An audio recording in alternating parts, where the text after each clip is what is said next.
Таңертең бір стақан жылы су ішу денсаулыққа өте пайдалы және адам ағзасының табиғи ырғақтарын қолдаудың ең қарапайым бірақ тиімді тәсілдерінің бірі. Төменде жылы судың ағзаға тигізетін толық әсерлері мен пайдасы туралы егжей-тегжейлі мәлімет берілген. Таңертең жылы су ішу не үшін пайдалы? Бірінші, ас қорыту жүйесін іске қосады. Ұйқы кезінде ас қорыту жүйесі баяулайды, ал жылы су оны қайта оятуға көмектеседі. Таңертең жылы су ішкенде асқазан мен ішек бұлшықеттері жұмсақ түрде белсендіріледі. Бұл іш қатудың алдын алады және ішектің табиғи тазалану процесін жеңілдетеді. Екінші, дене токсиндерден тазарады. Жылы су метаболизмді жеделдетіп, ағзадан улы заттардың шығуына ықпал етеді. Түнгі уақытта бауыр мен бүйрек ағзаны фильтрациялайды. Жылы су осы процесті жалғастырып, таңертең уларды шығаруға көмектеседі. Егер жылы суға лимон немесе аздап бал қоссаңыз, бұл әсер 2 есе күшейеді. Үшінші, қан айналымын жақсартады.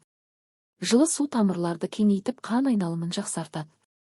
Бұл оттек пен қоректік заттардың барлық жасушаларға жақсы жетуін қамтамасыз етеді. Нәтижесінде бас ауырсынуы мен дене шаршауы азаяды. Төртінші, метаболизмді арттырады және салмақты реттеуге көмектеседі. Таңертең аш қарынға жылы су ішу метаболизмді 20-30-ға дейін жылдамдататыны дәлелденген. Ол майларды ыдыратуға және ас қорытуды жақсартуға әсер етеді. Тәтті сусындардың орнына жылы су ішуді әдетке айналдырсаңыз, артық калория жиналмайды. Бесінші, иммундық жүйені нығайтады. Жылы су ішек пен лимфа жүйесінің жұмысын тұрақтандырады, ал бұл иммунитеттің негізі. Лимон қосылған жылы су дәруменімен ағзаны байытады және суық тиюдің алдын алады. Алтыншы, тері мен шаштың жағдайын жақсартады. Жылы су теріні ішкі жағынан ылғалдандырады, уыттардан тазартады. Тері сергіп, безеулер мен қабынулар азаяды. Шаш түбін қоректендіріп, түсуін баяулатады. Жетінші, жүйке жүйесін тыныштандырады. Жылы су ағзаға жайлылық береді, стресс деңгейін азайтады. Бұл таңертеңгі көңіл-күй мен сергектікті арттырады. Қалай дұрыс ішу керек? Бірінші, судың температурасы 36-45, яғни дене температурасына жуық. Екінші, мөлшері 1 стакан 200-250 мл жеткілікті.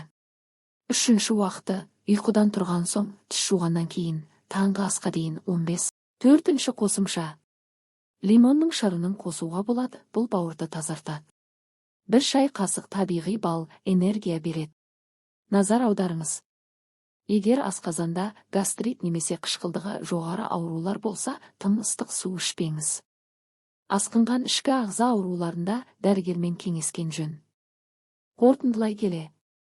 Таңертең 1 стақан жылы су ағзаны оятудың, ас қорыту мен метаболизмді жақсартудың, тері мен жалпы денсаулықты сақтаудың табиғи әрі тиімді тәсілі.